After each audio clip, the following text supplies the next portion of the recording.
Hi everybody, this is Kate Haley with Glazer's Camera. We are now on our third session of the day for Glazer's Photo Fest, the virtual edition. So thank you for tuning in, and thank you if you've already joined us today.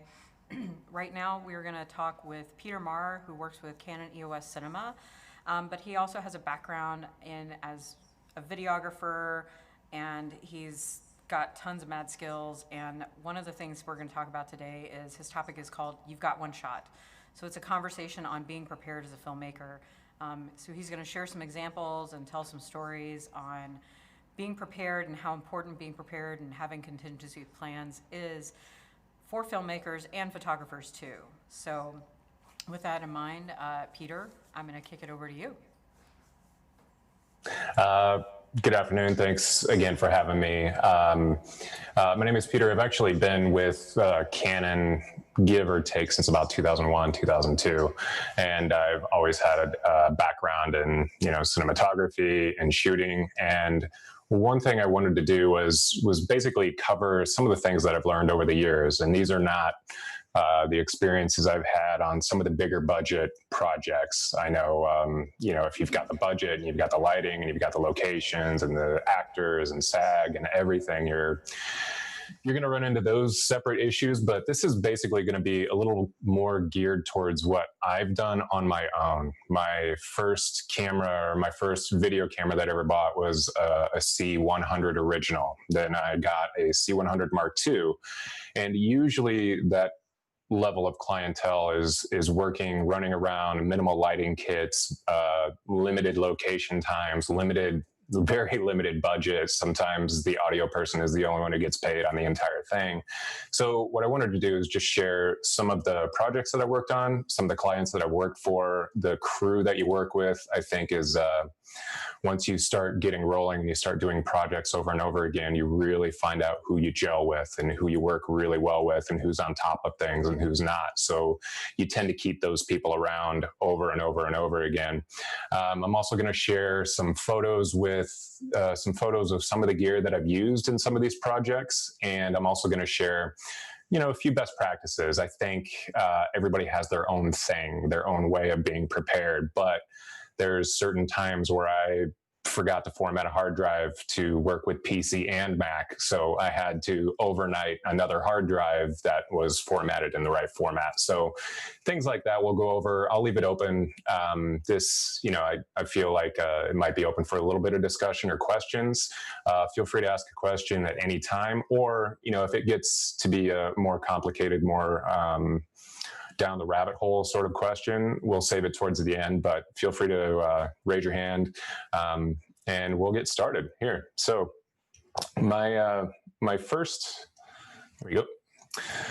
First project that I wanted to talk about was one called Mommas Boys. This is a project for a director, producer. Her name is Cheryl Texiera. I work with her all the time. She's amazing. That's her right there.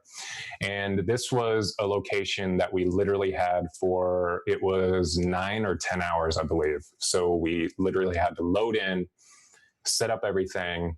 I had two 650s, Aries 650s, hot lights. I had a little 150, and we ended up using a ton of China balls. I ended up making a bunch of dimmer switches for these things.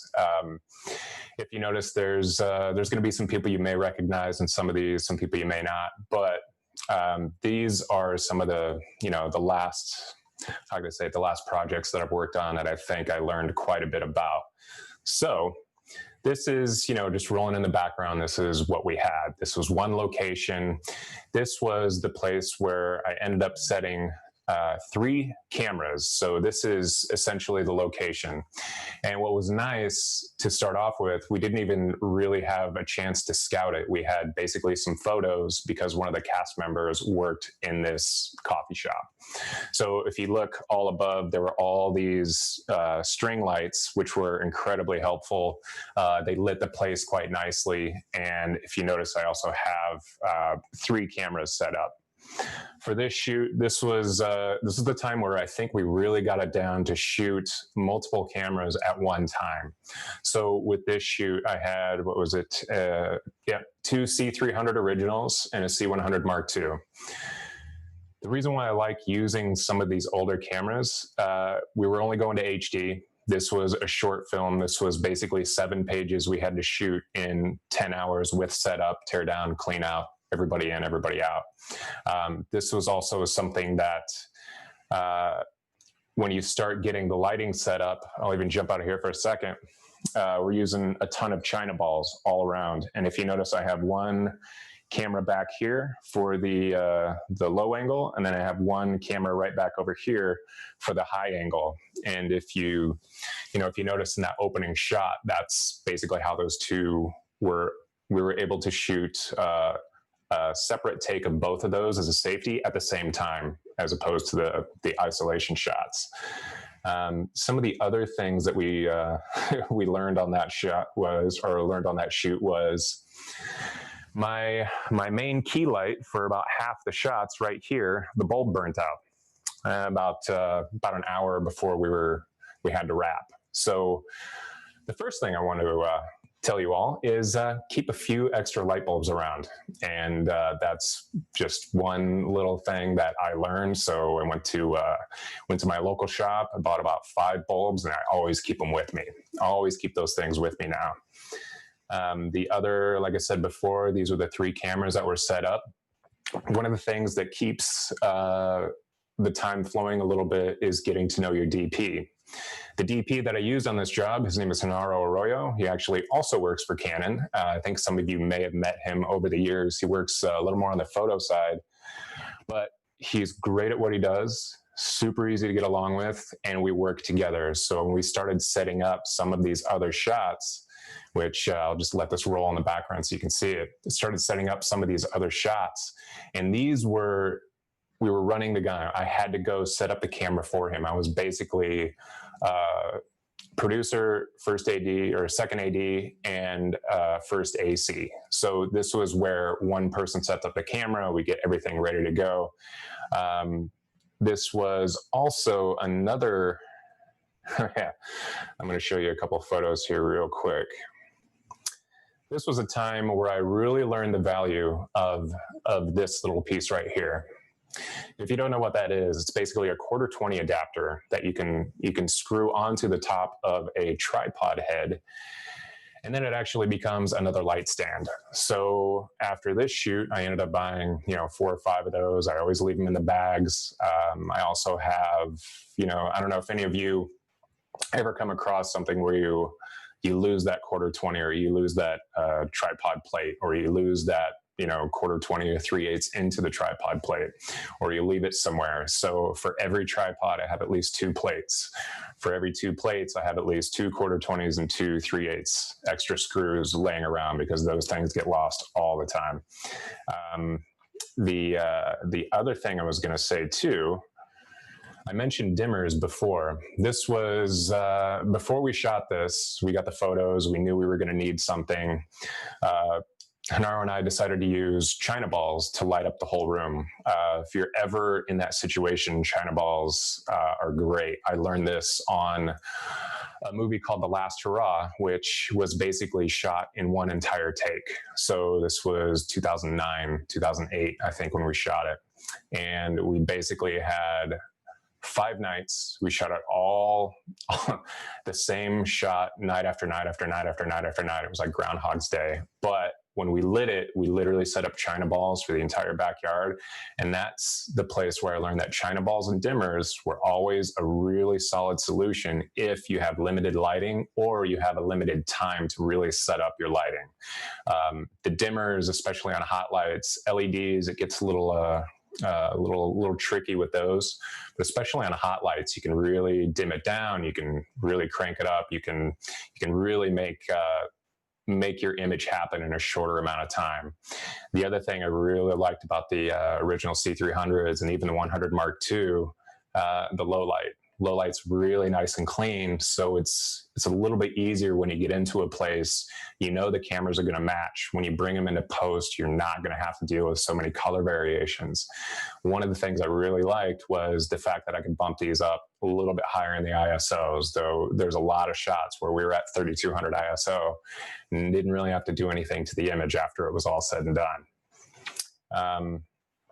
One other shot that I wanted to show y'all is this. I actually shot a it was essentially a pilot presentation, and this was for a client who's actually up in Portland, and they came down to Los Angeles. He had some clients down there. We had to follow him around. This was basically a first phone call asking what they had. And what they wanted is they wanted me to follow someone for about 3 days, 6 to 8 hours of footage per day. And when I asked them what format they wanted 16-bit raw 16-bit raw 6K. And I said, you want me to follow someone around for 3 hours, or sorry, 3 days for 8 hours? I don't think you need 16-bit raw. I don't think you're going to need it. So what I decided to do, knowing what their workflow was going to be, where it was going to land, what their deliverable was going to be, and if you ever hear the term deliverable, it's basically what you deliver to the client. I ended up using a C200, shot it in Canon Log 2. It was, or sorry, Canon Log 3. It was great. It was a nice flat image, a lot of range. And the C200 actually shoots in like a nice MP4 8-bit format. It's a super, super easy to use format. I literally gave him, I think it was almost 1.5 terabytes worth of that footage. I had an XF405 shooting wide for some of these events. I had the 200 as the beauty shot. Another thing to remember, even on a live shot, this is something I learned a long time ago, always have a cutaway camera if you can, if it's possible. Always have something that it's going to be a backup, it's going to be a stationary shot, so if you have to move the camera around, you can always have something to fall back on or something to cut to. I'm going to show you a video a little bit later on called Cultura, which actually will be coming up next. This is something where I actually placed a small wide-angle camera on top of another camera, and it essentially saved the day. So this particular shot, if you can see right here, this is an H4n with a windscreen on it, gaff taped to the bottom of an Easy Up, and that ended up being the audio I used because my lavaliers that were on the person who ended up speaking at this podium here, those lavaliers failed on me for the last time. They'd failed on me before. I didn't trust them.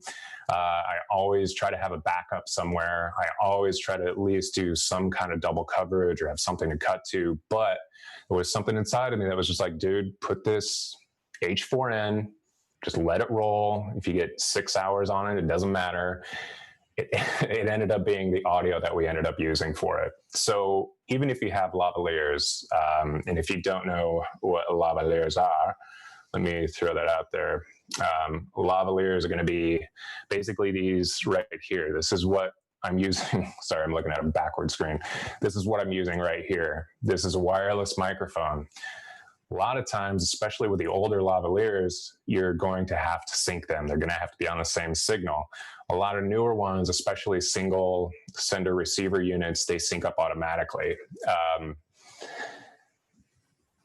don't know if I can harp on the fact that audio is pretty much half your video most of the time. It's half your video almost all the time. So as far as audio backup, I tend to always want to use at least a lavalier and a boom.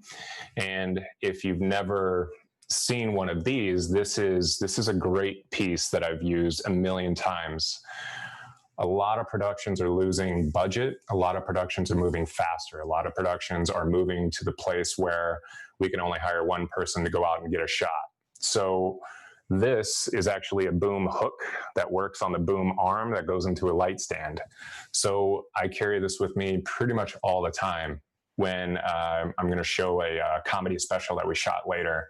This was a boom that I just had to set up, prop against the ceiling, and land into the crowd just to get some kind of audio out of the room, only because we had an hour and 10 minutes to set up for a 6-camera shoot. So these things happen. These are just some of the things that I've learned. I also, let's see, what else was I going to throw you on? This is a cool little Tascam camera. And I know it seems a little bit cheesy, but I really like this thing because this is a microphone that actually records onto a micro SD card. It's a boom microphone. It's got about 26 different settings in it. I can actually attach it to, this is one of my favorite pocket cameras of all time. This is, it's a Canon, of course. It's a G1X Mark III. It's got an APS-C sensor, shoots pretty solid video that you can actually cut into other cameras, like if you're shooting on any other DSLR. It doesn't have an audio input, but this little boom microphone that I just clip right on top of it actually carries its own sound and records internally. And it's, I don't know, I've used it. I'll always use it. I'll always have it with me. This is the backup of the backup of the other backup for audio.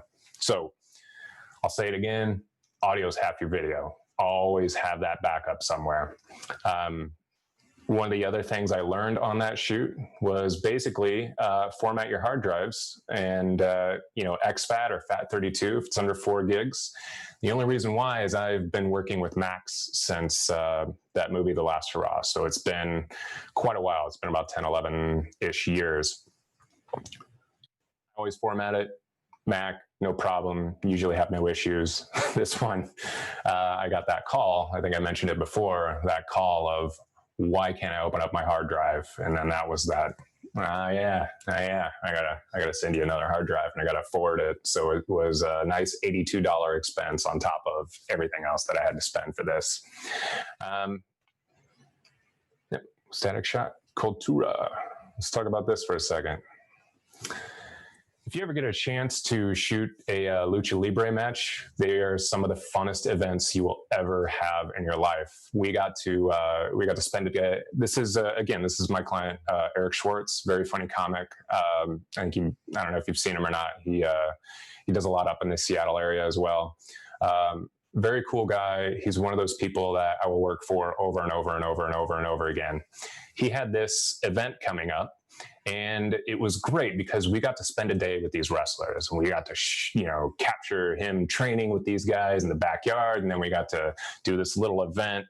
It was, it wasn't the most pristine event that we could have done, but it was amazingly fun. The crowd was amazing. It was great. I got my C200 as a sample I think about 2 days before that. And I just had to test the autofocus on it. So if you look down in front, somewhere in the front of this ring right here, I'm running around with a C200. I've got a C100 Mark II set up in the back, and that little point and shoot, that G1X, I left that wide, planted that on top of that C200 or that C100 in the back. And there's a couple of shots where we literally had to use that wide G1X shot because, gosh bless her, she couldn't keep the camera in one spot.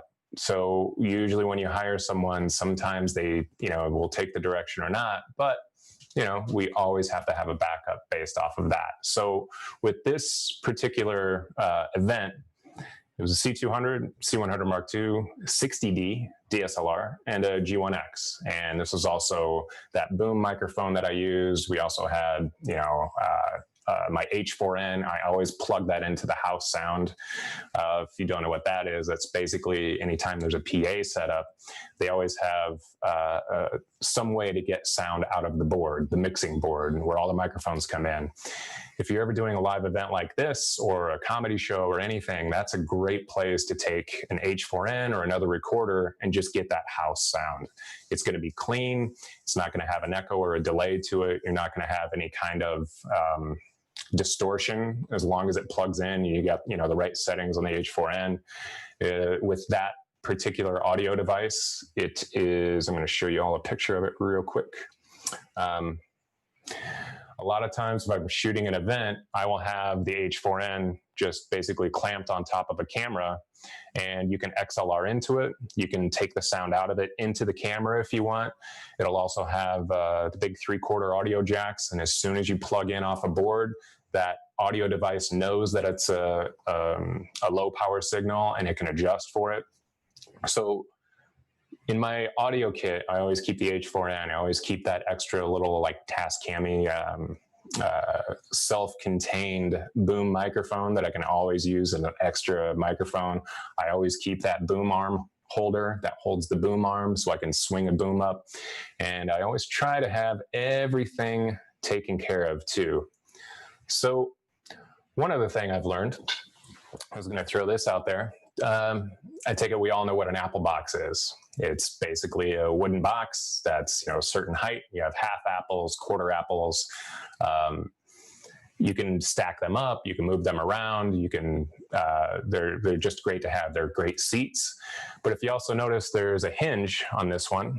And one of my favorite things in the world are apple boxes that actually open up, because you're basically looking at a storage container that a classic Apple box doesn't open up, and you're basically storing them in a truck or in if you're renting a 5-ton truck, there's basically a ton of space that's available to you. But if you're running out of the back of a pickup truck, sometimes you may need to keep some things truncated. So this is literally one of my favorite things in the world. I got clamps in there. I've got an extra little 150 in there. I actually have one that is always stocked with dimmers. Just built a bunch of dimmers out of the hardware store before we did Mommas Boys. And this is basically something that will always be there, because I'm always going to need Apple boxes. So if I'm always going to need Apple boxes, I'm always going to have some of these core pieces that are in there. I'm always going to have clamps, tape, extra cable, stingers if I can fit them in there, and I'm always going to have dimmers in there, because you never know when you're ever going to need these things, and they're not going to take up any more space if you have an Apple box that opens up. So Peter, can I ask you real quick? Yep. I haven't actually seen that before, and I've been around a lot of Apple boxes in my day. And the store should carry that. So did you make that? I want to say, so I ended up buying them a few years ago, and I bought them from a local dealer. And I think you all can appreciate this. I always try to keep it local if I can, because if there's any issues, you can always go back to somebody. You have that relationship.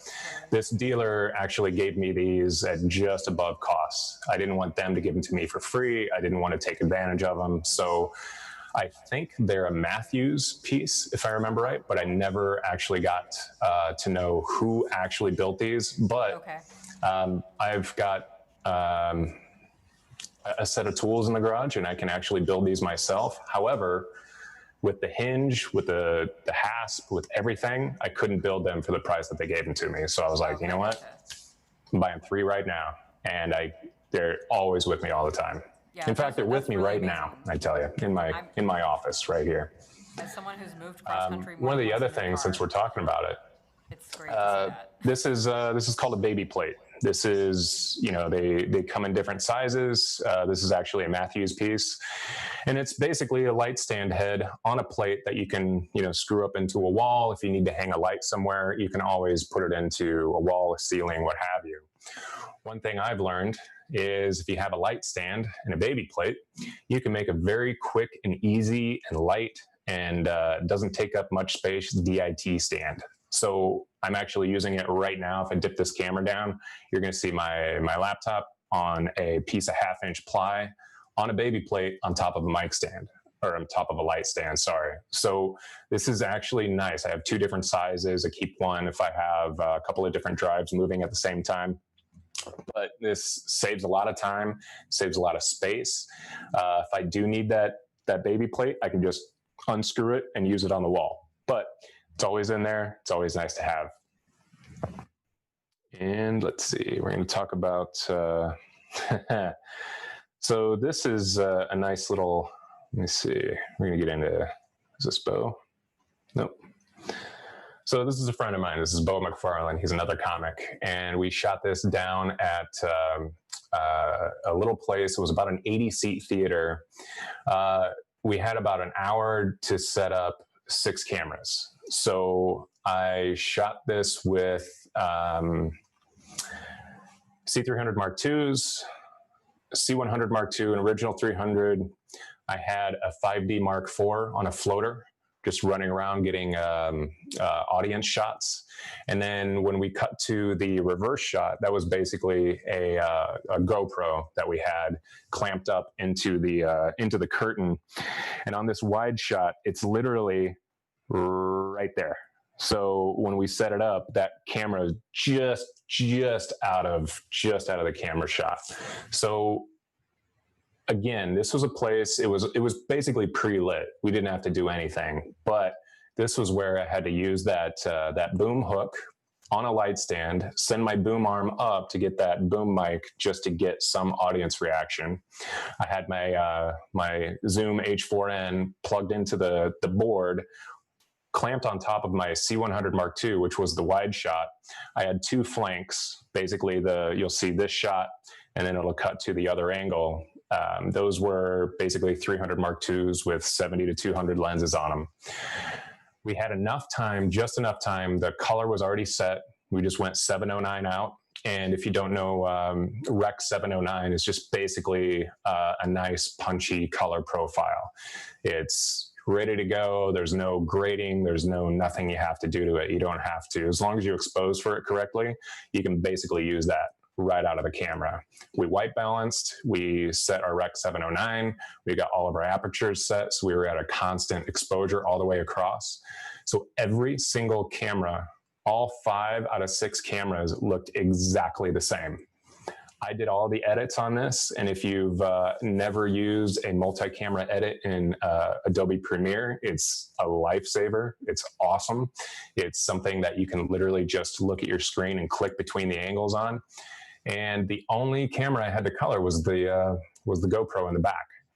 So one other thing I was going to say too, if you're ever in a situation like this and you're shooting a live event and you've got multiple cameras and you have multiple audio sources, what I ended up using for audio was actually the mix coming off the board, my H4n, nice and clean, no room, no anything. It was just basically the microphone that the comic is using right up top, and the actual audio coming off of the C100 Mark II.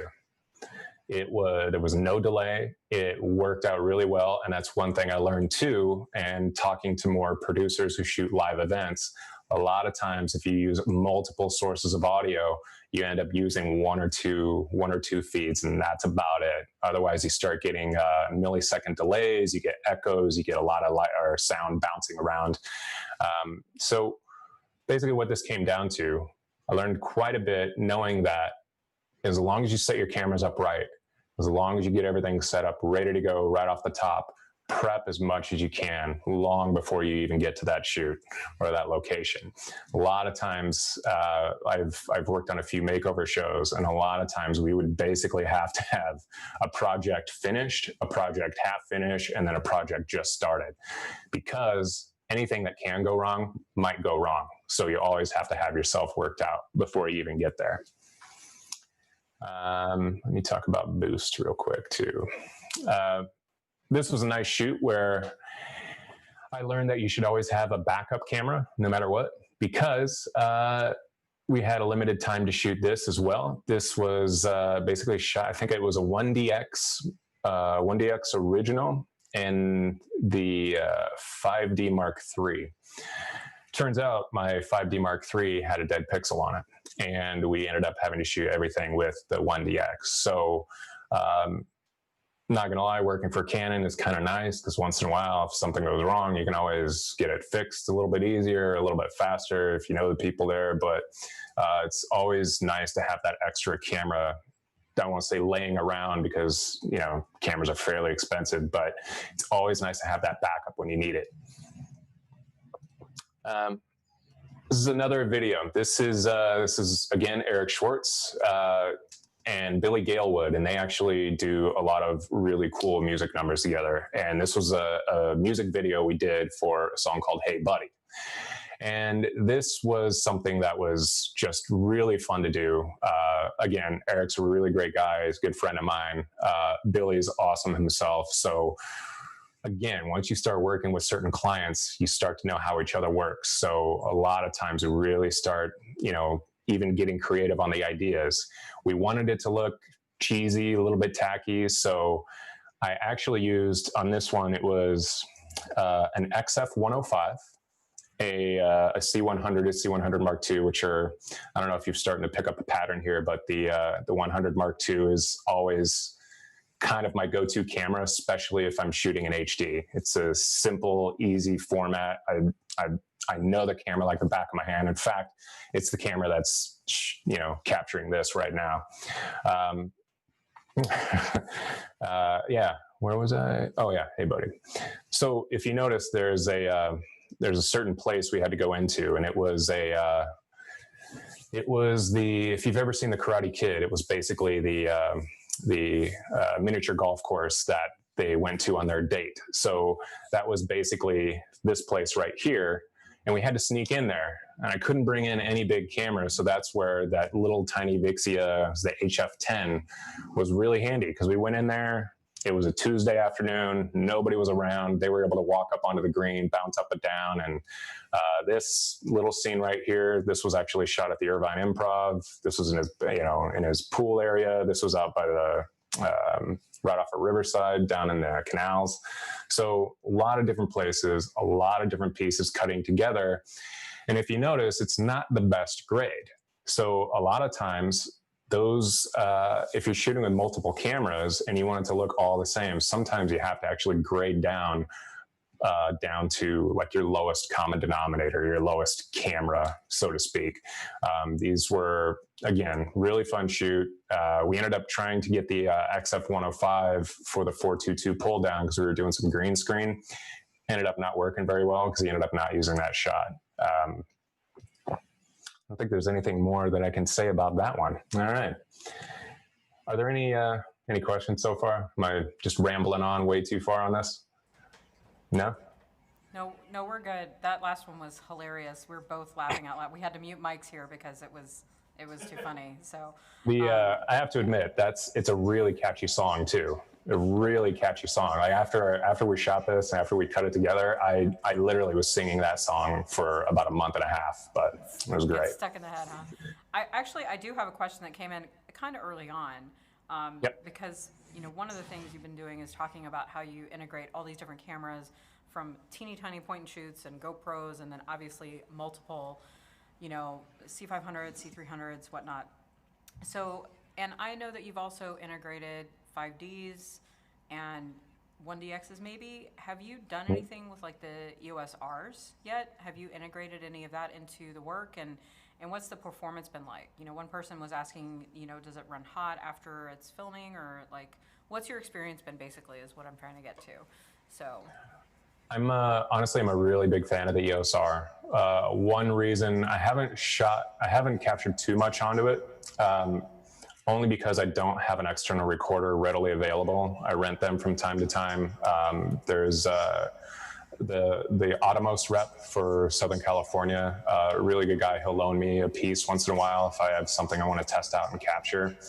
The thing I really like about the EOS R is it'll do a 10-bit 422 out. So if there are people out there that are not really familiar with bit rates, an 8-bit image versus a 10-bit image, a 10-bit image actually has more color. It's almost like if you're looking at that crayon box when, I don't know, I don't want to date myself, but you got the 8 crayon box, you've got the 24, and then you have the big 64 crayon box with all the pencil sharpener and everything in the back. Right. So if you've got a higher bit depth on your image, you have more colors, more gradations of colors. And what's really nice about that, that EOS R is when you output it, it's basically pulling off of essentially the same sensor as a 5D Mark IV. So you're, lack of a better term, you're looking at almost the same exact image. Smaller body, does not get hot at all. Goes right out to a 10-bit image, and that size, that package is, I'm a really big fan of it. I would probably shoot more on it if I didn't have my other 2 cameras that I work with all the time. But if you're starting out, or if you're going from, say if you shoot photos quite a bit and you want to get into video a little bit more, I would strongly suggest using that camera, on top of the fact that it can charge the battery through the USB-C cable. It's a little bit different to use. There's an added button. It's called it's like a little smart bar in the back, and it's a 3-function bar. But the thing I love about the RF lenses is they have the extra dial, or the extra dial on the front, and you can program that. So if you've ever if you've ever gotten used to capturing with an ENG style camera, you've got focus, iris, and zoom right here. You can roll, you've got a focus ring, an iris ring, and a zoom ring. On the DSLRs, if you have, say, a 70 to 200 or a 24 to 105, what have you, if you have a zoom lens, you have that zoom ring, you have that focus ring, and then you can basically turn that extra ring into your iris. Right. And on the EOS R, you actually have a 1/8 increment on your iris. So if you've ever captured on like an old 7D and you had to stop down, you see that the exposure just chunk, chunk, chunk drop down on a third stop at a time. When you're working with the EOS R and even the 5D Mark IV, you literally roll that iris and it just slowly moves down, almost like a cinema lens. Okay. So for the money, for what it is, right. I'm a huge fan of that camera. Did that answer your question? Did I go a little too far on that one? I think maybe just a little bit. But I mean, it's just been also great to hear your tips on like having those backups and why you have those backups and the multiple levels of backups, but also obviously talking about the different cameras and why you might use one over the other. So this has been great. We haven't had a ton of questions yet, but that was one of the ones, so I wanted to just kind of throw it in there since we had that moment. I've got a couple of other things that I'll throw out there if you got time. Yeah? Well, yeah, good. All right. Yeah, go ahead and go into more content and we'll monitor for more questions. So great. So the next one I want to show you, this was, I ended up working, I had to capture some BTS images for an Alaska photo workshop with Jennifer Wu. We ended up landing in Anchorage, and if you've ever been to Alaska and if you ever go on these trips, you have to be extremely limited on the gear that you bring. Essentially, I could only bring a DSLR and 2 lenses. So what I chose, I had a sample of the 7D Mark II that I used. My C100 was just too big. It was too bulky. I couldn't really carry it. On top of, once you get into those little puddle jumper airplanes, little small aircraft, if you're overweight, they'll throw a bag off. They don't even care. They're not going to crash, basically, because you wanted to bring 2 extra lenses. So this was essentially an Alaska trip, 7D Mark II. I carried with me a 100 to 400. And I also had I believe it was a 16 to 35 or a 24 to 70. I can't remember off the top. The reason why I use the 7D is because it has a smaller image sensor. It's an APS-C sensor, so I know I'm going to get a little bit more zoom out of it because I don't want to be this close to these bears. I'm scared, paranoid, terrified of bears. However, I still want to capture them. This shot right here made me fill my Pampers that day. It was just, it's one of those days. The one thing I did learn is when you're going out to a place like Alaska, you never know if it's going to rain or not. I wanted to use my 1DX that I had as a sample when I worked for the photo side.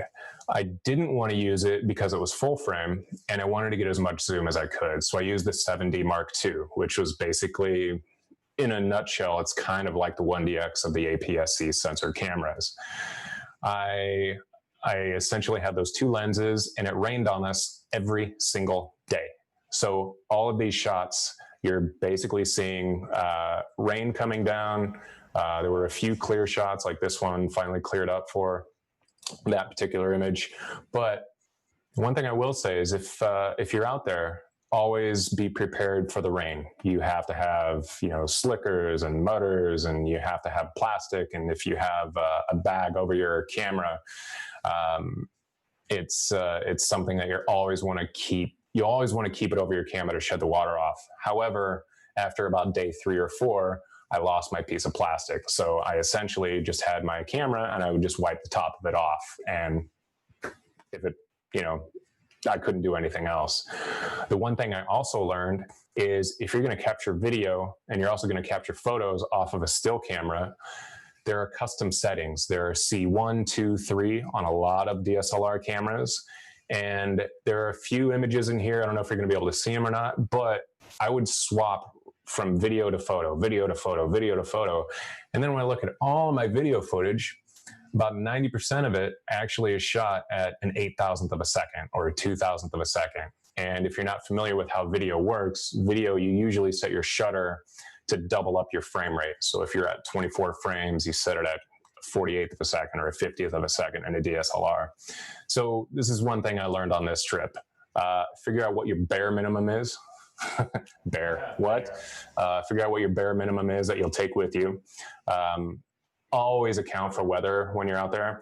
And if you're going to shoot video, always set up one of your quick custom keys or quick custom dial functions to work the video, because otherwise you're going to end up with shots that are all over the place as far as your shutter goes.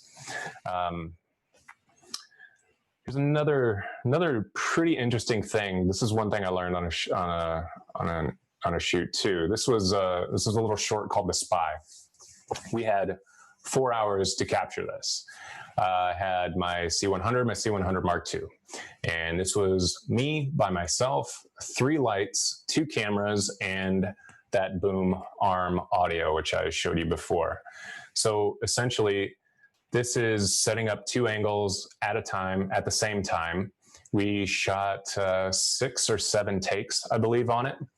And if you notice, I'll roll it back so you can see the opening image again. But if you notice, we're sitting at a counter, and there is a giant shelf in front of the counter, so there was no way for me to get a wide shot. I couldn't go back behind the counter. It was against health codes if I went back there. We had this place for a night. I couldn't get back behind the counter, I couldn't get back behind the shelf, so I was able to set the camera on top of the counter, and what I ended up doing is I had to reverse that shot in post.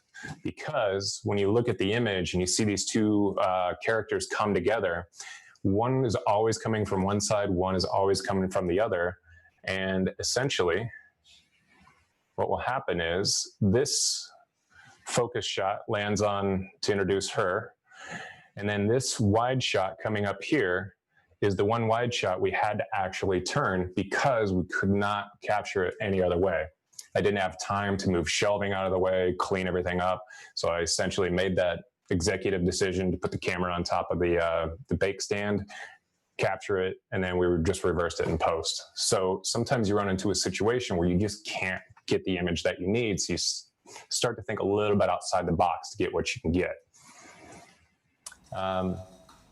One other thing I was going to bring up too, again, this is Eric, this is his podcast, and this is something that we basically capture on DSLRs, and I use a C200 for. We built out his studio, we set up essentially just 2 lights, he's got the audio taken care of. However, I will say that little self-contained shotgun mic that I showed earlier, that actually saved us one day for audio. So essentially, this is his studio. We have 3 cameras set up. One's always wide in the middle. Again, it's a cut to. So if I have one op going in, zooming in, reframing, I always have something else to cut to. It's a pretty simple setup. But again, this is, I think, a lot of you that are out there, a lot of you that are going to be working in this budget range, in this area, using some of this gear that, that I've been talking about.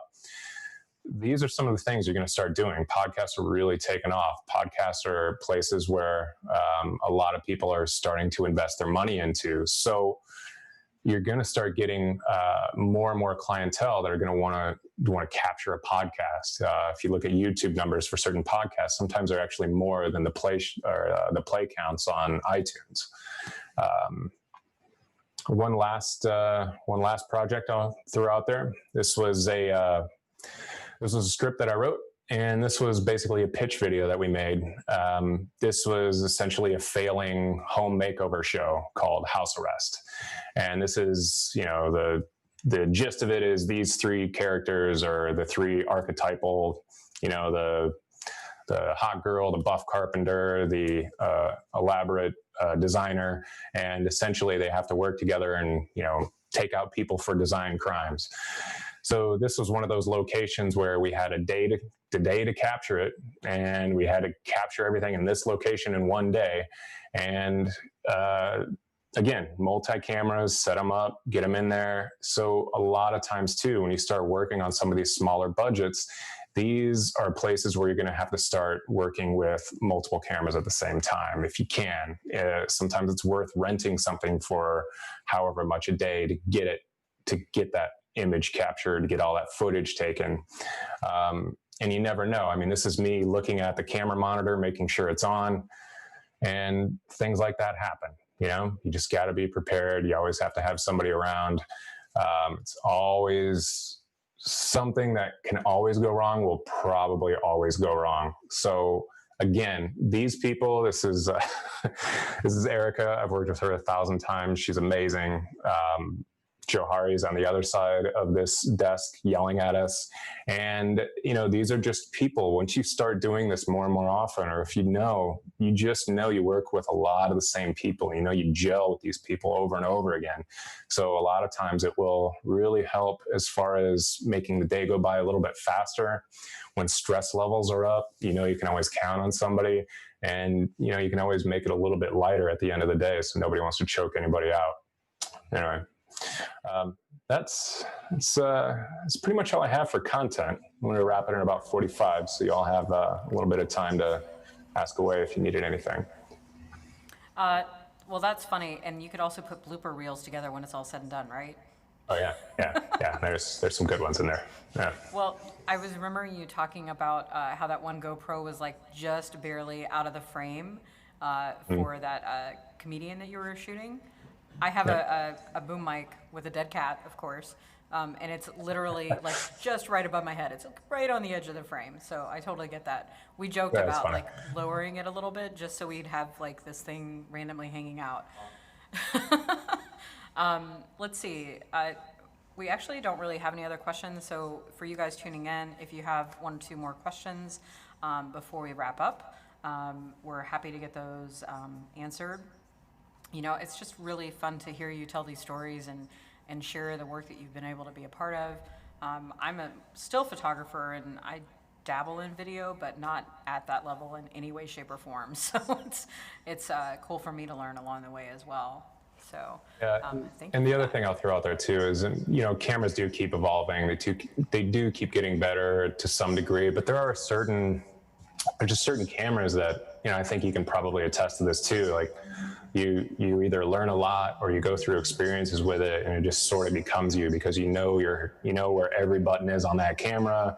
You know, you can trust it. You know how wide it is. You know what works with it. You know what color it reproduces. It's my default is that C100 Mark II I keep babbling on about, but I use that one all the time. 300 Mark III, I actually got a sample of that the other day to test out, and what I really like about it is now, like even with that camera, it's got a little bit different sensor in it. The low light capability is phenomenal. So now it starts to open up your mind. So, you know, granted, you know the gear that you know, but there's always a chance there's something out there that can get you another step further, a little bit further down the road. So like I said, that low light, it's super clean, actually. It's like cleaner than I thought it would be. So now, if I take that camera out, or if I end up purchasing one for myself, that's something that, you know, you start to think a little bit different about your lighting situations. You don't have to open it up to a 2.8 if you don't have to. Granted, you want that depth of field, especially if you're shooting some video, but, you know, it just allows you that extra range to go into a place or not have to think about, you know, like, oh no, I'm not going to light this well enough, and then I'm going to have to clean it and neat software later. I don't know, like I said, it's, you know your gear, but always be open to, you know, explore some new stuff once in a while too. Absolutely. I use a lot of lighting in the portrait work that I do, and I'm continually like trying different lights and pushing beyond the stuff that I grew up on, you know. Yeah. I do have a couple more questions, so I'm just going to pop these out there, and then we'll probably wrap this session up. So one person, Maurice, was asking, when you're shooting video, I know this goes back to the EOS R, but when you're shooting video on the EOS R, does it use the full sensor? Yeah, so HD will capture, I believe it's somewhere between an APS-H and a full frame. I do believe it does, you know, you're going to lose the top and the bottom of the sensor just because of the format, the 16:9. When you do capture in 4K, it does crop it down to about a 1.7. Originally, I have to admit, I was not a fan of that. However, I like to use lenses that only work on a Super 35 image sensor. So the Super 35 image sensor, which is basically, if you're not familiar, 5Ds, 1Ds, they have full frame. They basically, simulate the 35 millimeter capture area for film. Super 35s, when you take that film, instead of rolling side by side, it rolls vertically. So that's why it's a little bit smaller space, just because it's not as wide. So when you say Super 35, it's a smaller image sensor. And with that EOS R, it was one thing I realized. I was like, oh yeah, now I can use my CNE lenses that only cover, like my zoom lenses that only cover a Super 35 image sensor when I'm capturing in 4K. So now I can use that EOS R, small enough, you just basically slap it on the back of a cinema lens, and now you're capturing and you're getting full coverage out of that sensor. So it's, kind of a catch-22. If you want that wider, full frame capture in 4K, you're not going to get it off of that camera, but you are going to be able to use more lensing on it. Okay, cool. So one more question. Well, this will be our final question for the session, I think. For the shoots with multiple cameras, you talked a lot about the different cameras you're using, and you talked a little bit about the color matching, but how do you choose the cameras beforehand? Is it by functionality? Is it by what you have access to?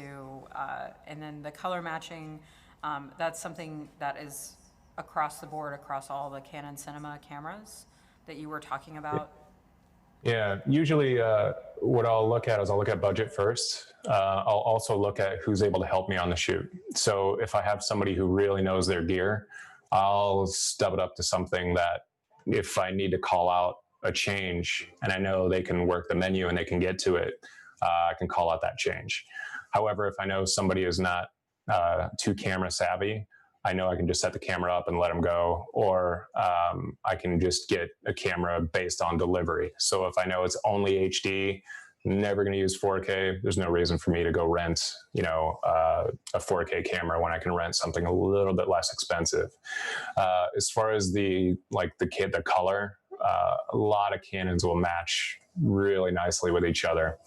The one thing I did learn a long time ago is if you're shooting on, if you're capturing on a lens that's an EFS lens versus an L series lens, you will get a little bit color difference in between it, because the L series is going to be a little bit warmer, a little bit sharper contrast. It's going to be a little bit different look, and you'll have to color a little bit in post, or adjust for it while you shoot. But yeah, a lot of it just depends on budget, what I have access to. Like I said, there's times where the one thing I like about this job is I get to use the gear, and I like to use the gear because I can sit here and tell you how it works, how it cuts together. I'm not just a person who's going to read a bunch of numbers back to you. I've actually used all this stuff before, and I know what their weak points are, what their strong points are, and it's not the worst thing in the world, that's for sure. Well, I mean, all that life, real life experience helps you really get intimate with how these things work too. So yeah, it's fun. I like it. That's great. Well, thank you so much, Peter. I just have a couple of quick announcements, and then we'll wrap up our session. First of all, I want to thank you so much for joining us today, and for Canon EOS Cinema to help support this event. We, love you guys, and you guys make some incredible cameras. I believe this feed is being done on some kind of Canon EOS Cinema camera. C200. So, anyhow, it's also great to just have those reminders of have the backup of the backup of the backup and all of that good stuff. So, there is a promo on Canon EOS Cinema gear. So if you registered for this event, you should have gotten an email with those offers. And if you haven't registered yet, it's not too late. Just go to glazersphotofest.com and register, and you'll get the next email that will include those offers. So thank you so much, Peter and Canon Cinema, for being here today. Again, we appreciate it. And that's all we have. So thank you so much. It was great. I loved it. Enjoy. Thank you. Have a great day. You too. Take care.